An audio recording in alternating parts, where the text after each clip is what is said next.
ఆదిలాబాద్ జిల్లా సోనాల మండల కేంద్రంలో ఇందిరమ్మ ఇల్లు నూతన గృహప్రవేశానికి బోధ్ నియోజకవర్గం ఇన్ఛార్జి ఆడే గజేందర్ కాంగ్రెస్ పార్టీ నాయకులతో కలిసి హాజరయ్యారు. ఇందిరమ్మ ఇంటి లబ్ధిదారులు కుటుంబానికి కొత్త బట్టలు పెట్టి వారిని సన్మానించారు. లబ్ధిదారులు తమ సొంతింటి కల నిజం చేసిన కాంగ్రెస్ ప్రభుత్వానికి ధన్యవాదాలు తెలిపారు. గత 10 ఏళ్ల బీఆర్ఎస్ పార్టీ పాలనలో ఎవరికి ఇల్లు కట్టించలేరని ఆయన అన్నారు. ప్రజాప్రభుత్వం ఏర్పడ్డ 2 సంవత్సరాల్లోనే ముఖ్యమంత్రి రేవంత్ రెడ్డి 10 ఏళ్లు ఆత్మగౌరవం అయిన సొంతింటి కలను పేదోళ్ళ ఆత్మగౌరవమైన సొంతింటి కలను నెరవేరుస్తున్నారని అన్నారు. అర్హులైన ప్రతి ఒక్కరికి ఇందిరమ్మ ఇల్లు మంజూరు చేస్తామని ఎవరూ అధైర్యపడవద్దని తెలిపారు. ప్రజాప్రభుత్వం పేద ప్రజల పక్షాన ఉంటుందని వివరించారు.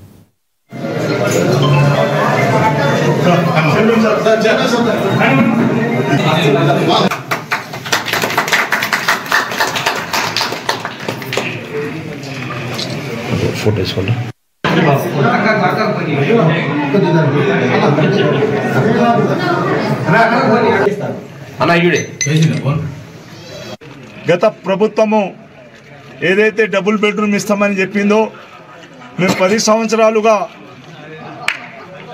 ఎదురు చూసినాము. కానీ మాకైతే కానీ ఈ మండలంలో ఒక డబుల్ బెడ్రూమ్ కూడా ఇవ్వలేదని వాళ్ళు వాపోయడం జరిగింది. కానీ ఈరోజు మన ప్రజాప్రభుత్వము ఏర్పడి 2 సంవత్సరాలు కాకముందే ఈ ఇందిరమ్మ గృహ ప్రవేశాన్ని జరుపుకోవడం చాలా సంతోషంగా ఉంది. లబ్ధిదారుల కళ్ళలో చూస్తే చాలా ఆనందంగా ఉంది.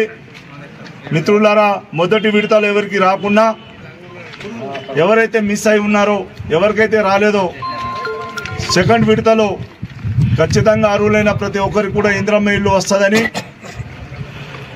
ఈ ప్రభుత్వము వ్యవసాయదారుల ప్రభుత్వము, పేద ప్రజల ప్రభుత్వము కాబట్టి పేదల బాగు కోరే ప్రభుత్వము. రానున్న రోజులలో అందరికి కూడా ఇందిరమ్మ ఇల్లు ఇచ్చి ఈ విధంగా ఘనంగా గృహప్రవేశం జరుపుకుంటామని